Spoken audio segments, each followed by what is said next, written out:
আসসালামু আলাইকুম everyone. Bangladeshi blogger সোনা চ্যানেলে সবাইকে ওয়েলকাম করছি। আশা করছি সবাই ভালো আছেন। আলহামদুলিল্লাহ আমরাও ভালো আছি।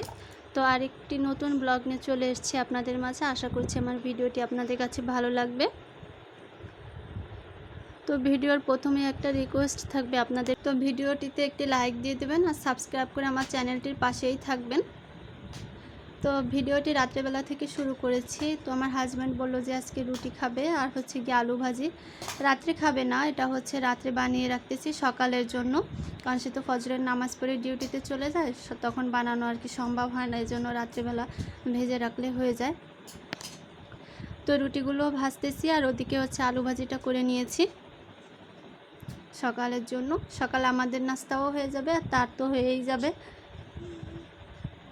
এই যে রুটি আর আলু ভাজি অনেক বেশি মজার, তার খুব পছন্দের একটি খাবার আলু ভাজি আর রুটি।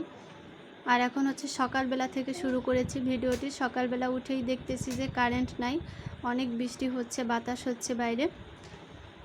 তো ভাবলাম আজকে অনেক থালা বাসন যেহেতু জমে আছে, আগে এগুলো ধুয়ে নেই, না হয় পানি থাকবে না, তখন আমি বিপদে পড়ে যাব। এর জন্য আগে থালা বাসনগুলো ধুয়ে নিচ্ছি। আর ওদিকে হচ্ছে বাবু এখনও ঘুমাচ্ছে। আমার সাথে ঘটে যাওয়া একটা ঘটনা আপনাদের সাথে একটু ছোট্ট করে শেয়ার করছি। আমার পাশের বাসার একটা ভাবির গল্প আর কি। আসলে মানুষের নামে না কখনো বদনাম বলতে হয় না, এটা একটা ঘটনা আমার সাথে ঘটেছে, তাই আপনাদের সাথে একটু শেয়ার করলাম। আমার পাশের বাসার একটা ভাবি আছে। তো ওই ভাবি হচ্ছে গিয়ে কিন্তু আমাদের কোনো স্টাফের বা কোনো কলিগের মানে এখানকার কোনো না আর কি, বউ না। উনি হচ্ছে গিয়ে এমনি পাশের বাসায় আর কি একটা প্রতিবেশী ভাবি। তো ওনাদের এখানে তো স্থানীয় আর কি, আর আমরা তো এখানে কোয়ার্টারে থাকি। তা ওনাদের সঙ্গে আমাদের ভালোই একটা সম্পর্ক, একদম পাশেই, আমার রুমের পাশে। তো উনি হচ্ছে মাঝের মধ্যেই দেখা যায় আমার কাছ থেকে টাকা ধার নেয়, আমিও দেই। যখনই আমার কাছে থাকে, এই পর্যন্ত কখনও চেয়ে আমার কাছ থেকে সে ফিরে যায়নি। সব সময়ের জন্য যখনই চেয়েছে আমার কাছে ছিল, আমি দিয়েছি। আমার অনেক বেশি খারাপ লাগে কেউ যদি আমার কাছে টাকা চায় আর আমার কাছে থাকবে, আমি দিব না কেন? মানুষের একটা উপকার করা, তাই না? কতই তো ভালো। তো এই জন্য হচ্ছে কি, আমি আমার কাছে যখনই আসে, আমার কাছে থাকে, আমি সব সময়ের জন্য তাকে ধার দিই। তো এরকমই একটা বিষয়। সে দেখা যায় কি সবসময়ের জন্য বলে আপনার ভাই আসলে রাত্রেবেলা টাকাটা দিয়ে যাব, এরকম রোজ বলে। যখনই টাকা নেয় সবসময় এই কথা বলে, কখনোই কিন্তু সে ঠিক টাইম মতো টাকাটা দেয় না। যাই হোক, আমি কিছু মনেও করি না, যে মানুষের সমস্যা থাকতেই পারে, আর সে তা নিয়ে কখনো কিছু কৃতজ্ঞতাও দেখায় না। হয়তো অনেক দিন পর দেখা যায় টাকাটা ফিরিয়ে দেয়।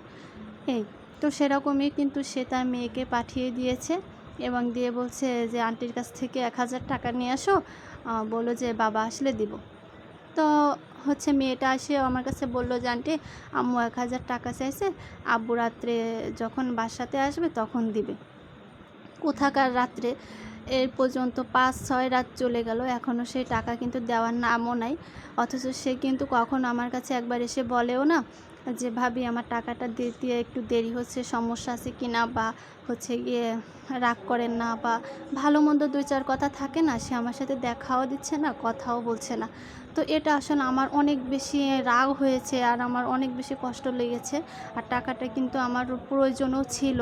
আমি তো ভাবছি যে রাত্রিবেলা যখন দিয়ে দেবে, এখন একটু দেই, ওনার যদি উপকারে আসে। তো আমি কিন্তু আগেও ভুক্তভোগী, তারপরেও আমি আসলে কেন জানি দিয়েছি, আমি না করতে পারি না। আমার কাছে থাকলে আসলে মুখের উপর এসে চেয়েছে আর এরকম ফিরায় দিব, আমার কাছে তো আছে, আমি কী করে মিথ্যা বলবো যে আমার কাছে নাই? তো আমি দিয়েছি, সে টাকাটা এখনও পর্যন্ত উনি দেয়নি।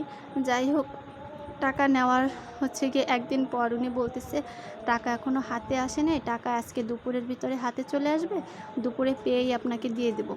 তো উনি ঠিক আছে বলল, আমি তো আশায় আছি যে হয়তো দুপুরে দিবে, বা ওনার হাজব্যান্ড রাত্রে আসে তখন দিবে। এরকম করে কিন্তু এখনও 4-5 দিন চলে গিয়েছে, এখনও সেই টাকাটা দিল না। আর এই যে আমি যখন ভিডিওটা দিচ্ছি আপনাদের সাথে শেয়ার করছি, এখনও পর্যন্ত কিন্তু সে টাকা দেয়নি।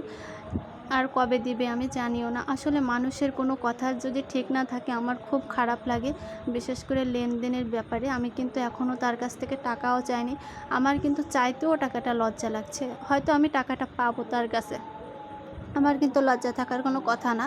আর যেহেতু সে তার টাইম অনুযায়ী আমাকে টাকাটা দেয়নি, তো আমার চাইতে লজ্জা লাগছে, আর তার কি লজ্জা লাগছে না আমি জানি না। কথা দিয়ে কেন মানুষ কথা রাখে না। তো এটা আমার বিষয়টা অনেক বেশি খারাপ লাগছে। আসলে এমনও মানুষ হয় না। আমি এই দেখলাম আমার জীবনে আসলে এরকম অদ্ভুত মানুষ এই প্রথমে আমার কাছে আর কি আমার চোখে পড়লো। তো এই বিষয়টা আর কি বলার ছিল, আপনাদের সাথে একটু শেয়ার করলাম আমার মনের কষ্ট থেকে। আসলে মানুষকে কতটা ভালো জানি তা আমি বলে বোঝাতে পারবো না। ভাবিকে কত ভালো জানতাম। উনি আমার কাছে আসলে অনেকটাই ছোট হয়ে গেল, কারণ কথাটা হচ্ছে সবথেকে মেইন, যে কথা দিয়ে কথা রাখে না। উনি হয়তো কোনো সমস্যার কারণে দিতে পারতেছে না, কিন্তু উনি তো এসে আমার কাছে বলতে পারে যে ভাবি টাকাটা আমার একটু দিতে দেরি হচ্ছে, আপনার লাগবে কি না, বা হচ্ছে গিয়ে আমি 2 দিন পরে দেবো বা 3 দিন পরে দেবো বা 1 সপ্তাহ পরে দেবো। ভালো মন্দ একটা কথা থাকে না। সে কিন্তু আমার সাথে দেখাও করছে না, টাকাটাও দিচ্ছে না। তো এই হচ্ছে অবস্থা। তো মানুষের কথা আর কি বলবো আপনাদের কাছে। তো যাই হোক, এখন একটু কাজের কথাই বলি। আমি দুপুরবেলা রান্নাবান্না করে নিয়েছি, আর এই হচ্ছে ফাইনাল লুক রান্নাবান্নার। এখানে হচ্ছে রুই মাছ ভুনা করেছি বেগুন দিয়ে, মাছের চচ্চড়ি করেছি আলু দিয়ে আর একটুখানি বেগুন দিয়ে, আর ওদিকে হচ্ছে কচুরমুখী রান্না করেছি চিংড়ি মাছ দিয়ে, আমড়া দিয়ে।